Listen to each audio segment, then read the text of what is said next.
And this is one of my most fun favorite subjects. So, just give a bit of a background. I was born with the ability to see dimensions that everybody else doesn't. So in other words, I was looking directly into the secret dream of illusion, not right-mindedness. So I was born with a higher consciousness, but still a wrong-minded higher consciousness. It obviously had moved into tapping into right-mindedness. Of course, I had no idea of that as a child. So I was born with the ability to see what we call angels, which is really just concessions of the Holy Spirit, or spirit beings, which is the concession of self, projections of self, not in physical form. And you can imagine as a young kid, born in Mozambique, grew up in Mozambique, came to South Africa at the age of 6. I scared the hell out of people. I could tell people that were pregnant, what the names of the babies was going to be, whether it's a boy or a girl, the names of their parents that had passed or people that had passed. And so, it earned me a lot of pocket money, and I was able to buy my first motorcycle by the time I was 16. So it became a party trick, or people just looked at you like you were really weird. And they would just then either avoid you or become totally obsessed with you. They couldn't let go. They'd latch on, they want more. And psychic, I've met so many so-called psychics, and it's just absolutely strange people, and no judgment, intended there. Just people that believe their own nonsense and then just make up all sorts of nonsense. And all of these, they buy into all these concepts and believe in unicorns and fairies and different, and it's always the Pleiades and different star seeds and different types of souls. And they get so wrapped up in all of that. And then, of course, there's always a specialness attribute with their ability. So they're special, they're psychic. They know something you don't. And you watch out for that. And always remember this. And you believed I am psychic, and I say to you, next week, Friday, you're going to meet a man, and that man is going to turn your life around, and he's going to be so romantic, and it's going to be so beautiful. You could be married. You start looking out for the man. You could ruin your current relationship. And like the Course says, every relationship is maximal. So don't destroy this relationship looking for the next one. Realize it's all you. And so if you end a relationship because it's intolerable, you end it. But you don't go and look for a replacement. You find the self first. And when you reside in the self, it comes. And if you believe me, you go looking for it, and you could destroy what you have. So be careful. People believe psychics, and then they say that psychics are accurate. I've seen so much rubbish. And then there's all these special readings, and people are getting readings from this planet and that planet, and from this light and that light, and it's just nonsense.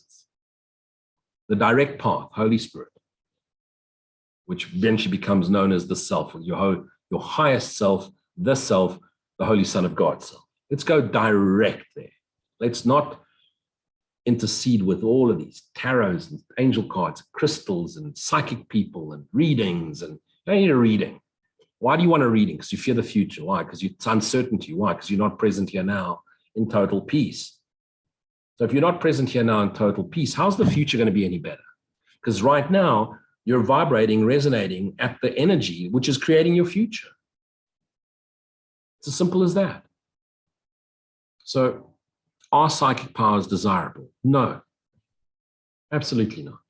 And it's taken me most of my life to learn to control that.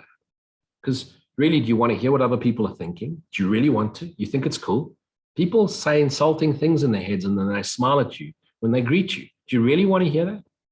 Do you really want to know what people are thinking? Do you really want to know what's going to happen next? It takes all the fun of getting to know someone. If you meet someone, you know everything about them because you're so-called psychic special.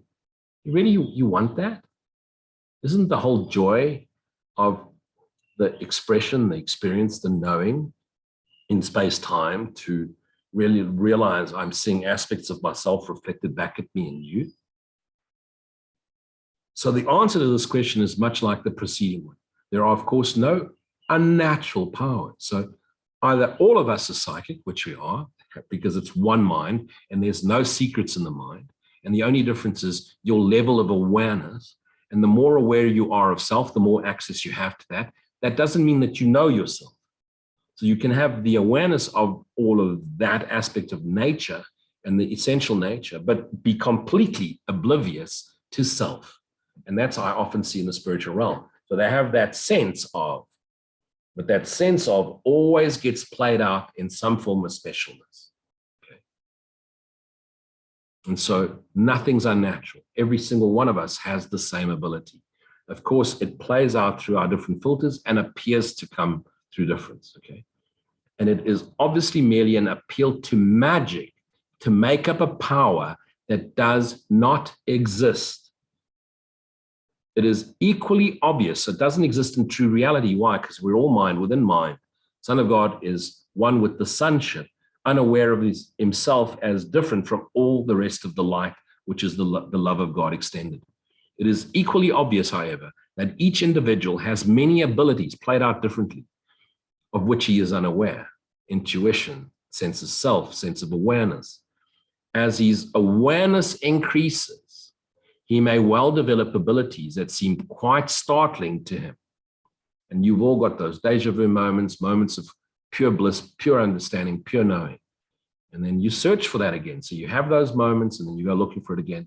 And of course, if you've attached that moment to a person, a place, a thing, or event, you think that that person, place, thing, or event, it's the crystal, it's the mountain, it's the special spiritual place in the world, it's the special portal, portals. There is no holy place on this earth. It's all illusion. It's all made to defy God. There's no holy place on this planet. The holiest place on this planet, and this is in true reality, is where an ancient hatred became a place of love. Where is the most holy of holies? This that was hate has now become a place of love. The temple door is open. The self is exposed. The tabernacle is set forth as the Holy of Holies. The self is remembered through the Holy Spirit, the memory of God within us all. So as his awareness increases, he may well develop abilities or become aware of it. Okay. Yet nothing he can do can compare, even in the slightest, with the glorious surprise of remembering capital W who he is, the self who is the Holy Son of God. Let all his learning and all his effort be directed inward towards this one great final surprise, and he will not be content to be delayed by the little ones that may come to him along the way. Be careful to be trapped by trinkets and sparkly things. And you know what? Crystals, I don't know a spiritual person that doesn't think crystals are beautiful. Crystals have zero power. The power is given by your awareness. Why? Because in everything, crystals and universes and dolphins and unicorns included, all exist in your mind. Certainly, there are many psychic powers that are clearly in line with this course. The unconditional acceptance of what is, the ability to find solitude in the here now, the silent, the breath work, just here now. Communication is not limited to the small range of channels the world recognizes. We're all channels. We're all in the mind, and the mind is in God. If it were there, there would be little point in trying to reach salvation, because only a few people are special. And according to some religions, only 144,000. Okay? It would be impossible to do so. The limits the world places on communication are the chief barriers to direct experience of the Holy Spirit, your Holy Spirit, the direct experience with yourself, who, capital W, presence, capital P, is always there. And capital W, whose voice, your inner voice, through like the idea of awareness in dictation, just thought appears, is available, but for the hearing. These limits are placed out of fear, for without them, the walls that surround the separate places, body, minds of the world would fall at the holy sound of his voice. The entire universe would just disappear if we were fully willing to let go of the idea that this is real. If everybody in this planet decided, I am, this entire universe would dissolve, unless the green aliens still are trapped in identification. But this world would just disappear, would have no need to be here. All the animals, all the bodies, this world will just disappear. Disappear meaning fade to gray, or it would just be struck by a meteor, and that would be the end of that. There'd be no need to play anymore. Who transcends these limits in any way is merely becoming more natural. You're becoming your natural, essential self. He is doing nothing special. You're not, and that's why people, oh, mushrooms, and oh, look at me, I'm whoa, and I met myself and I got a high. You're just drugged, okay? The most natural way to get there is through just solitude, meditation, presence. Yes, often the mushroom, the ayahuasca. Oh, everybody's doing ayahuasca now. Ooh, ayahuasca. Oh, it's so spiritual. No, it's just another excuse to get yourself high. Stop it, okay? Be high on yourself. Be high by the holiest self, the energy to live. You get up, you go climb a mountain, you go swim in the ocean, you make love to whoever you want to make love to, and you're present here now. That's it. No mushroom required. Who transcends these limits in any way is merely becoming more natural. He is doing nothing special. I'll repeat that again. He's doing nothing special. And there is no magic in his accomplishments. Magic and miracles cannot. Magic is the reality of God. I mean, miracles is the reality of God. Magic is the illusion of specialness in the dream. So in this course, the word magic means illusion. The word miracle means reality. The seemingly new abilities that may be gathered on the way can be very helpful. So you learn Reiki and it's energy healing. Why? Because you're all energy. And eventually at some stage you realize you don't need to do the patterns and the hand movements and the meditation and the prayers. It's just natural. Miracle, just natural.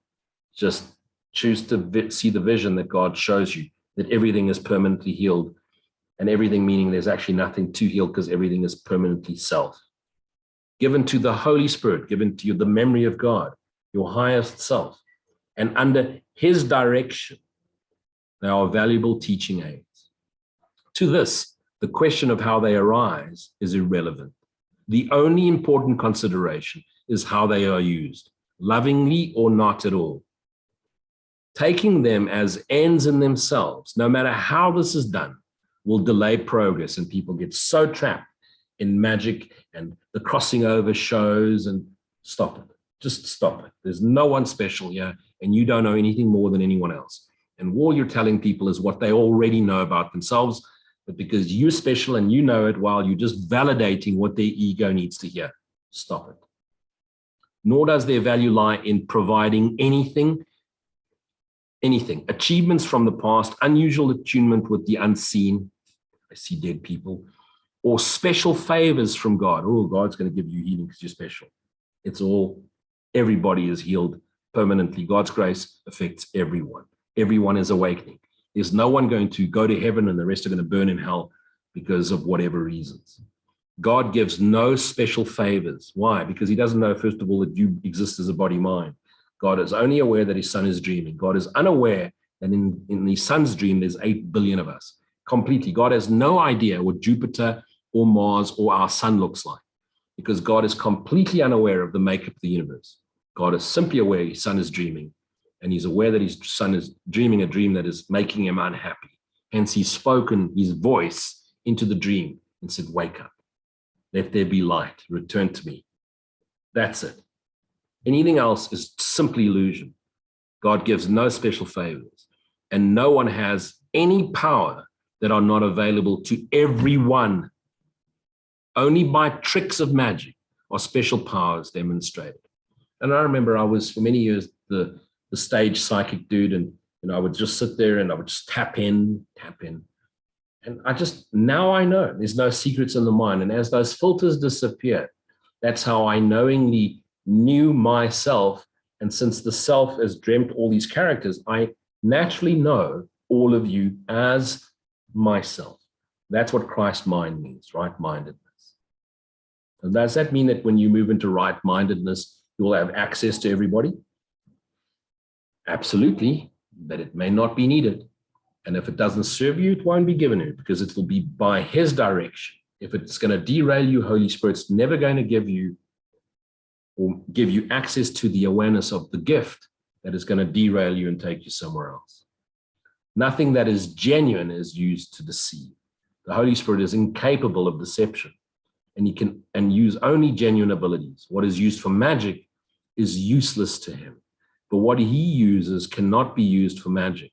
There is, however, a particular appeal in unusual abilities that can be curiously tempting. Here are strengths which the Holy Spirit wants and needs, yet the ego sees in them the same strength as an opportunity to glorify itself. So watch the psychics, and it's always about themselves. Okay. Strengths turned to weaknesses are tragedies indeed. Yet what is not given to the Holy Spirit, to the highest memory of God, must be given to weakness, to the ego. For what is withheld from love is given to fear and will be fearful in consequence. Law of corresponding cause and effect. Even those who no longer value the material things of the world, may still be deceived by psychic powers. And you see them, people become psychic, and then they live in crummy little caravans, and they move off the grid, blah, blah, blah, and they grow their own vegetables, and now they want to just denounce the world. And what happens? Poverty, because their scarcity idea just gets reinforced. And then they make themselves special in being poor, but being psychic. Watch out for that. As investment has been withdrawn from the world's material gifts, the ego has been seriously threatened. It may still seem strong enough to rally under this new temptation to win back strength by guile, specialness. I have abilities. Many have not seen through the ego's defenses here, although they are not particularly subtle. Yet given a remaining wish to be deceived, I'm special, I have special powers that God has given me, because in my past life I was so and so, I was a witch or whatever the case is, or a magi or a magician or whatever it is. Deception is made easy. Now the power is no longer a genuine ability and cannot be used dependently. And that happens all the time. And so what happens? They start lying, start making stuff up. But your reaction is you believe it and it comes true. And so they reinforce their own belief in their specialness. It is almost inevitable that unless the individual changes his mind about its purpose to serve the realization that we are one, he will bolster his powers, uncertainties with increasing deception. And I see it all the time. Any ability that anyone develops has the potential for good. To this, there is no exception. And John of God, for example, who healed hundreds and hundreds of people, and before you know it, he was swayed and tempted. And what was he doing? Sexual abuse, rape, etc., etc., etc. The power got to him. And the higher the tree goes, the more wind it catches. So be wary, sons of God, that the more you put yourself in the public eye with special abilities, the more you will be attacked, because there's a dogmatic part of the world that doesn't want to believe this is real and sees it as a threat. And as threatened as this is by religion, so religion is threatened by this. And religion is much bigger than spirituality and funded much more, and it attacks the spiritual realm, and you'll get beaten up by it. Step above the battlefield. To this, there is no exception. Step above the battlefield. And the more unusual and unexpected the power, the greater its potential usefulness. Salvation has need of all abilities. Don't go into specialness now. Oh, it's giving me a reason to use it. For what the world would destroy, the Holy Spirit would restore. Psychic abilities have been used to call upon the devil. What devil? The devil is simply the lower fallen projected self. So we can't deal with our fallen projected ugliness. So what we do, we project it outwards, and there's the devil. And then we use that to scare people or to worship the devil. So in other words, we worship our the darkest carnal desires. That's what devil worship really means, or satanic worship. And they can call it whatever they want to. It's the belief that they cannot transcend into goodness. So it's easier to give up and rather worship the devil or worship Satan, because at least they will succeed this way around. Well, they won't, because you're worshiping that which is unreal, which merely means to strengthen the ego. So devil, Satan, it's all just the highest belief in darkness is real, that ego is real, okay? Yet here is also a great channel of hope and healing in the Holy Spirit's service. Those who have developed psychic power, the ability to commune, have, and it's really tap into someone, in other words, really know themselves as yourself, and you can pick up on disease and wrong-minded thinking and hurtful past traumatic beliefs and filters, okay? So Those who have developed psychic powers have simply let go of the limitations they lay upon their minds to be lifted. So if you go back a line, yet here is also a great channel of hope and healing in the Holy Spirit's service. So you develop this, and Holy Spirit will show you where to be using it. It can but be further limitations they lay upon themselves if they utilize their increased freedom for greater imprisonment. So be careful. Now you start helping others. Before you know it, you get trapped in, I'm helping others. You're only helping the self. There's only one self. The Holy Spirit needs these gifts. Okay, so hand it over. And those who offer them to him and him alone go with Christ's gratitude. Christ's gratitude, your dreaming mind, the awakened part of your dreaming mind's gratitude, because now you're collapsing time upon their hearts. And it's his holy sight not far behind. Why? Because it's you, the dreamer, realizing you are the dreamer, awakened and awakening and serving yourselves. I am talking only to myself. And on the screen, there may appear to be 50 or 150 or 2,500 people over the next few weeks. I'm still talking to myself. And either I'm reinforcing my understanding or transcending my understanding into knowing, or you'll look at this and go, I reject that, and I'm not ready for it. It's wrong, it's evil, whatever. Not ready for this. No, thank you. Okay, we stop there and we open up for